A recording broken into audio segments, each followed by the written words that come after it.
Chapter 2. The Arrival in India.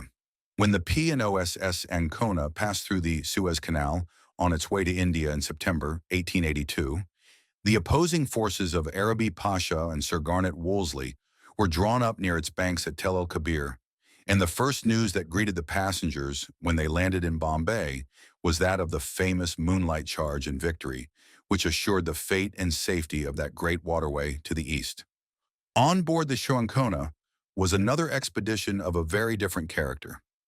The peaceful invasion of India was planned by a leader for whom Lord Wolseley had so great an admiration that he said in later years that there was one man whose genius for organization was such that he would prefer him to anybody else as his chief of the staff, though he coiled boast of no military training, and that was William Booth, the founder and for 47 years the general of the Salvation Army.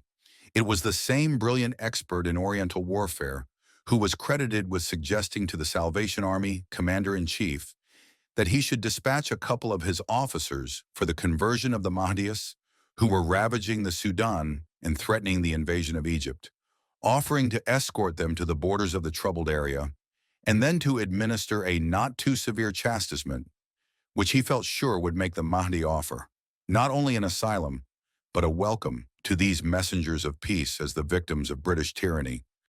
The army that landed from the Ancona and made its first moonlight charge upon the powers of darkness in India was unconsciously putting into effect the very posse that Sir Garnet thought might serve to pour oil upon the troubled waters of Mahdiism. 40 years in India. Indeed, the reception with which the party met on the part of the government of Bombay would almost be enough to make those who might have heard of Sir Garnet's plan for the Sudan imagine that his mantle must surely have fallen upon the shoulders of Sir James Fergusson, the then governor of Bombay. Not that there was any such friendly intention on the part of the latter, as was the case with Sir Garnet. It was only a little band of 4 Salvationists that landed at Apollo Bandar in Bombay on the 19th September 1882. And yet the effect produced upon the whole of India could hardly have been exceeded had it been equal in numbers to the British force at Tel el-Kabir. There was not an English or vernacular newspaper in the country which did not publish the story of their landing and continue for months to chronicle their doings. Even the conservative Times of London thought the invasion of India by the Salvation Army deserving of column-long cablegrams from the seat of war. The press not only reflected the general attitude and interest of the public, but that of the government itself, from the Viceroy in Simla and the governors of the presidencies and provinces, to the magistrates and police who sought for instructions as to how they were to deal with this novel invasion of the land. When it was known that the Salvation Army was coming to India, it was naturally expected that it would land in such numbers as would somewhat justify its claim to be regarded as an army.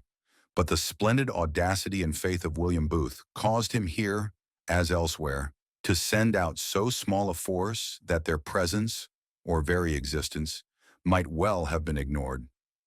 "Where is your army?" was a frequent question on the part of the puzzled audiences, who had gathered to witness its arrival, and who could not believe that the few representatives before them composed the entire force that was aiming at such large results. Nor was there any attempt to make up for lack of numbers by profound scholarship, or worldly influence, or wealth.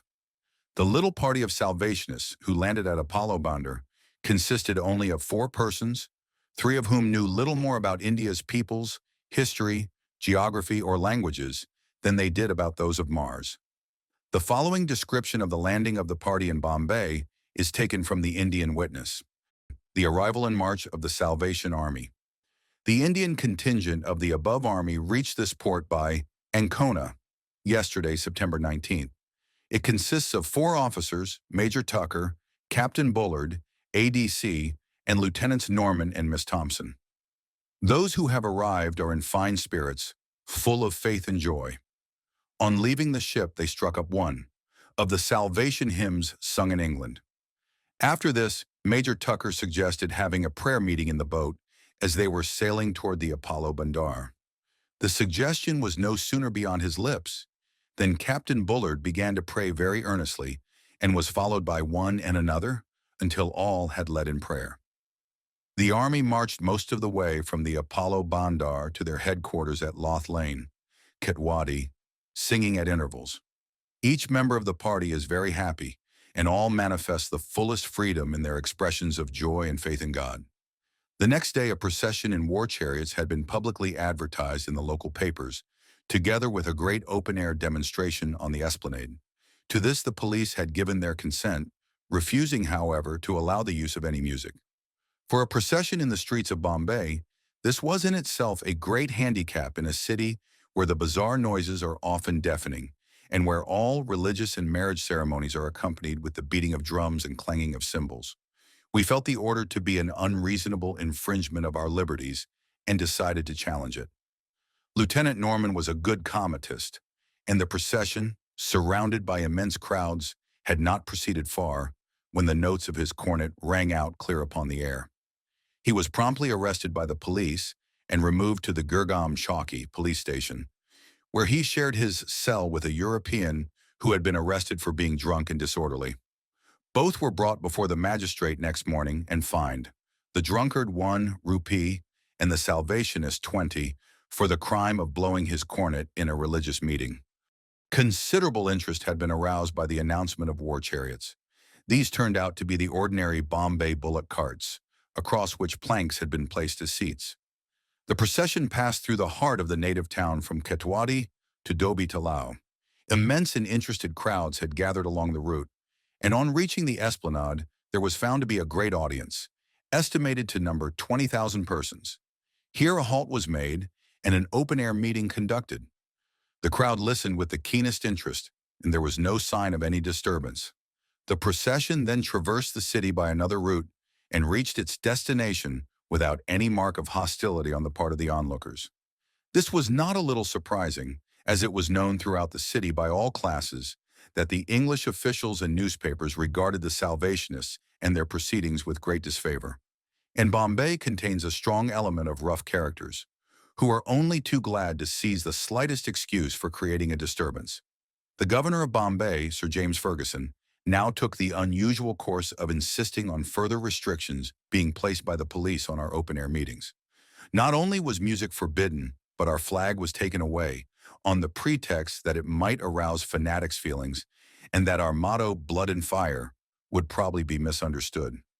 We were prohibited even from singing as we marched, and instructions were given that if we refused to comply, we were to be ordered to disperse, and in case of refusal to do so, we were to be arrested and prosecuted for taking part in an unlawful assembly, which was likely to lead to a breach of the peace. We were most anxious not to appear in any way to defy the authorities, and having reason to believe that the proceedings emanated from the governor of Bombay himself, I requested the favor of an interview in order that I might lay our case before him. This was refused. I turned to the Commissioner of Police, Sir Frank Suter, but he assured me that he was acting under orders and had no option but to carry them out, though intimating that, but for this, he would not have interfered with us. There was nothing left, therefore, for us to do but to challenge the order by disobeying it. We were accordingly arrested and taken before the magistrate, Mr. Dosabhoy Framji, who fined us rupees 100. We declined to pay, and the magistrate ordered the fine to be collected by the sale of our few belongings. The police officer, who superintended the distraint, himself bought our meager possessions for rupees 100 and returned them to us. We were deeply touched by his action. As an illustration of the keen interest with which the attitude of the Bombay government was followed, and of the strong tide of fiddive antipathy manifested throughout India, a few extracts from some of the communications received will be read with interest. From Babu Keshab Chandra Sen, the well-known and eloquent leader of the Brahmo Samaj, we received the following telegram. One of the largest meetings ever convened in Calcutta was held in the town hall this evening to protest against the unjust treatment of the Salvationists in Bombay. Every seat was occupied 2 hours before the time of meeting. Addresses were delivered by the representatives of various religions and classes, and resolutions adopted condemning the action of the authorities and sympathizing with those unjustly prosecuted. A memorial to the Viceroy was adopted, asking for religious neutrality and equal protection to all. Great enthusiasm prevailed. A little later, we received from the same leader, who was then at the zenith of his popularity, the following letter. My dear sir, in acknowledging your kind message, I am delighted to observe that you so generously appreciate our humble sympathy in the hour of your trial and trouble. Such fraternal sympathy as we have given you, in spite of wide theological divergence, is the tribute which every man owes to God's persecuted servants. You have been most unkindly and unjustly persecuted because your love for God and Christ exceeds the limits of conventionalism. And as you have been prosecuted and harassed in the name of the Indian community, it is incumbent upon every Indian emphatically to assert that far from having any S5 mypathy with your persecutors, he is ready to protest against the cruel and unjust treatment to which you and your coadjutors have been subjected. Against this treatment are arrayed both the law of the land and the spirit of the Hindu nation, while the religion of Christ blushes as it looks upon the humiliating spectacle of Christians in high places trying the faith and patience of their poorer fellow Christians. You have wisely resolved not to resent, forgive and forbear, and meekness will triumph in the end. Accept for yourself and your comrades our fraternal love and cordial good wishes, and believe me, yours ever for the establishment of the Kingdom of Heaven in India, signed by Keshab Chandar Sen. At the same time, we received the following letter from the well-known authoress, ALOE Miss Charlotte Tucker, an aunt of the writer of this book, then working as a missionary in the Punjab. Thanks for your very interesting paper. I am glad that you have shown so unanswerably that we can all, native or European, Christian, Hindu or Mohammedan, find shelter under the white wing of the justice of our noble Empress Queen. You know that she thanked the Salvationists for their efforts to benefit her subjects in England. Their object is the same in India,